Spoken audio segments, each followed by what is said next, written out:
And good morning, everybody. Friendly neighborhood old soldier coming at you from this cold, windy Saturday morning. Heading up to help a friend of mine with some church breakfast for a Baptist men's Bible study. Well, I'm up so early this morning. Thought I'd do a video on the way. Talk about things.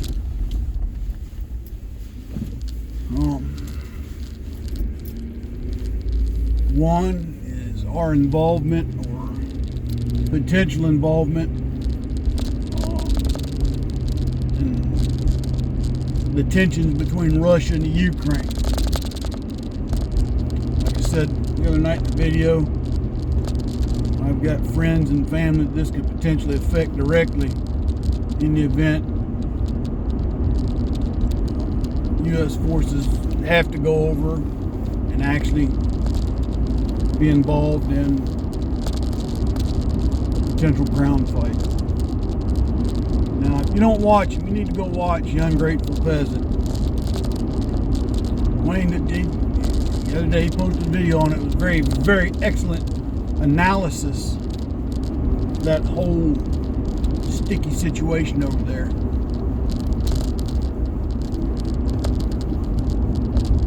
My thing is, yes, the United States committed to NATO. The problem is, once we did, we became the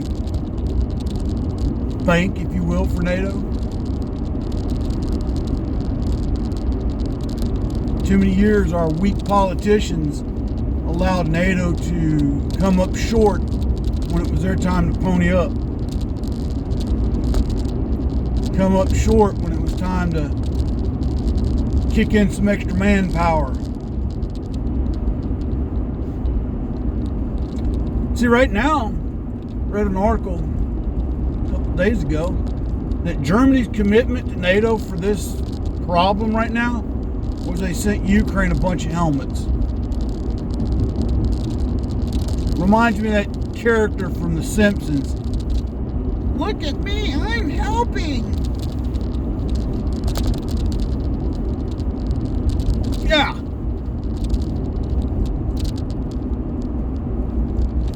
Reality, Germany needs to be mobilizing.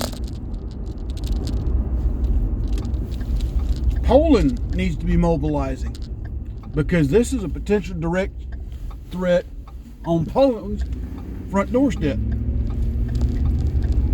And I say that to say this. There's strategic reasons why I guess Putin wants to go back into Ukraine. I'm not going to rehash it. You know, Wayne covered it in an excellent way on his channel. You'll need to go check him out, Ungrateful Peasant. I look at the history of Europe. Poland's always been a contested ground between Western Europe and Eastern Europe. Man takes Ukraine, what's stopping from going in and releasing the ethnic Russians that are in Poland? Maybe he won't. I'm just saying the potential for that to happen is there. And if Poland doesn't do anything to counter this current aggressive state of Russia, it might be too late after the fact. And then, Germany, what are they going to do? Send Poland helmets?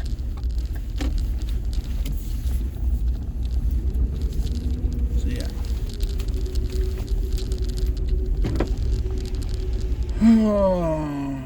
And drop some mail off on the way as well. Anyway.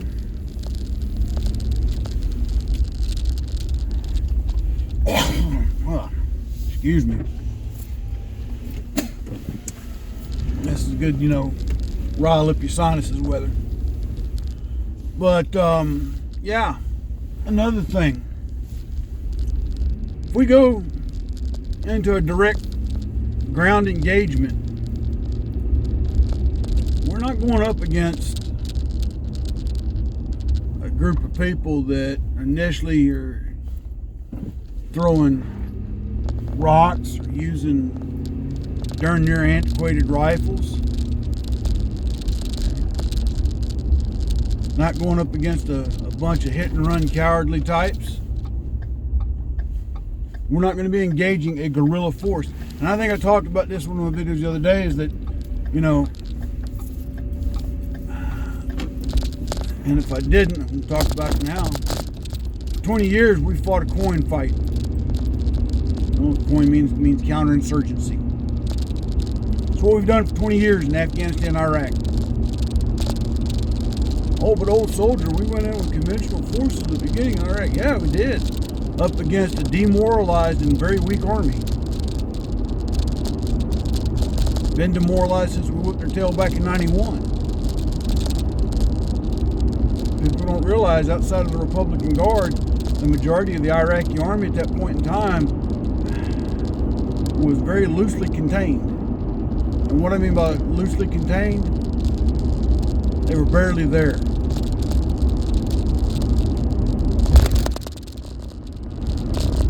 So where we're at now, if we go into a definitive ground type engagement, or let's just call it a conventional conflict, we're going up against a fairly well-trained force that has a significant amount of armor. Wikipedia or James I went to the other day, you know, Russia has about 12,000 main battle tanks, about twice that in armored fighting vehicles. They've got a combined self-propelled and towed artillery of almost 30,000 pieces. Now, I'm not talking about little pea-shooting 75mm howitzers. We're talking about stuff ranging from 122mm all the way up to 152mm. Kind of stuff that goes reach out and touch someone. You remember the old Bell telephone commercial, folks?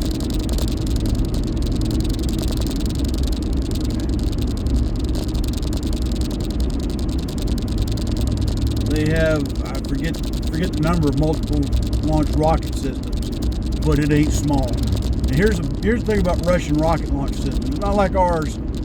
Our MLRS is, you know, deadly accurate. That's one thing about our rocket systems. They're deadly accurate. One battery of MLRS, you take out an entire grid square. That's 1,000 meters by 1,000 meters. Well, Russians don't care about accuracy when it comes to those rocket launch systems. They just point it in the general direction of the enemy and saturate.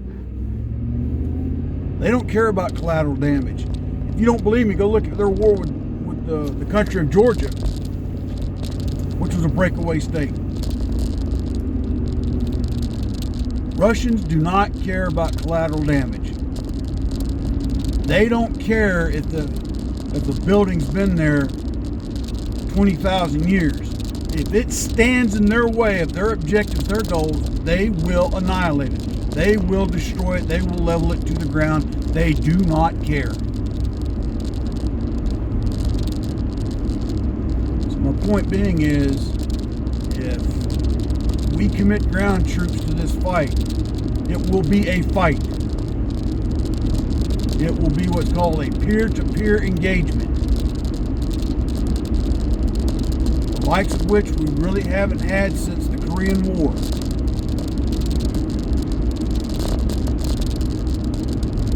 Some can even say World War II. I'll give the Chinese Army credit in the Korean War. They were fairly well organized and were tenacious fighters. No doubt about it. And they were using Soviet T-34 tanks during the Korean War. That, believe it or not, was one of the best tanks of World War II. She wasn't pretty. She didn't have a whole lot of features, but they were rugged and they were reliable. So much so during the Battle of, I want to say it was Stalingrad. They were rolling right off the assembly line straight to the front, going straight into combat. when the Russians finally counterattacked in the middle of a blizzard, the T-34, because of the way their tread pads were made, could fight the snow, whereas the Germans' Panzers and Tigers couldn't.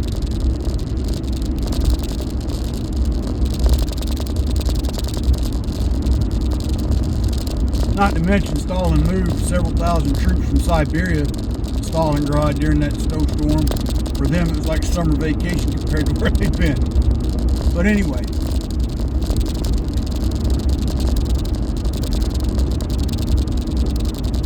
and some say, well, we fought a organized enemy in Vietnam. Well, yes and no. If you look at history, for the most part, it was a counterinsurgency fight.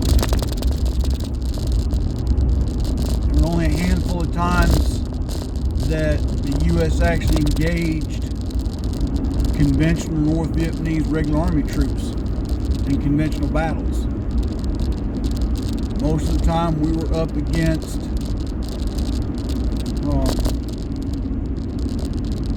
irregulars, Viet Cong irregulars.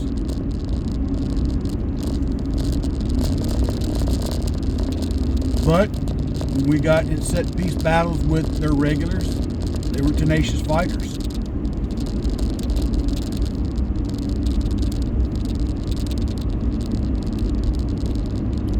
Gentlemen, ladies and gentlemen, that's what we're up against right now. And that's why it's important to stay attuned to what's going on over there.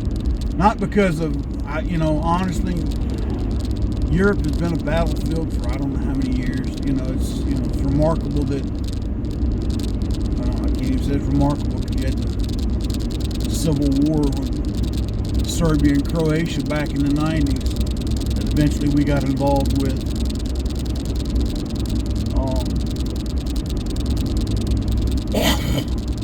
But this might be pale in comparison if it gets hot.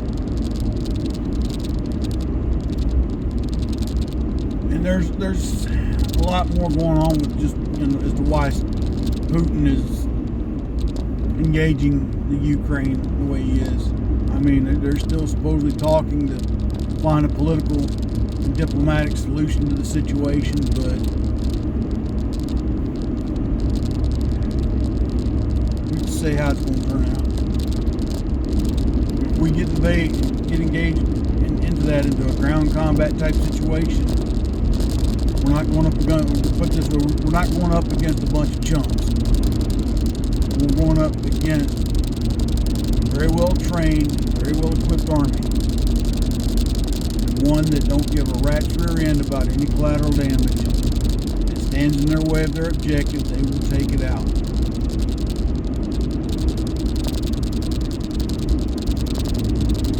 They will take it out. They do not care. And with that, my friends, I'm going to get off here as I'm getting ready to come up to the church. God bless, stay safe. Keep your eyes open, your ears to the ground, neck on the swivel. Alright? Stay vigilant, stay armed. God bless, take care. It's a friendly neighborhood old soldier out.